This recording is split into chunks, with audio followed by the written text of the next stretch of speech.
17 जून 2026 को America Iran के बीच हुआ युद्ध समझौता एक्सपायरी डेट के करीब है। कुल जमा 96 घंटे ही बचे हैं। 60 दिन की मोहलत खत्म होने वाली है। तो अब क्या होगा? ईरान क्या शांत रह पाएगा? क्या ट्रंप ईरान की शर्तें सह पाएंगे?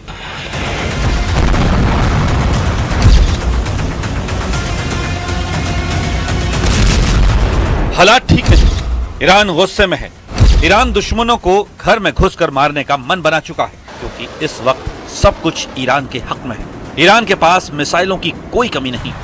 ईरान के पास वॉर कमांडरों का जुनूनी ग्रुप है, जिन्होंने अब दुश्मन देशों के इलाके में तहलका मचाने का ऐलान कर दिया है।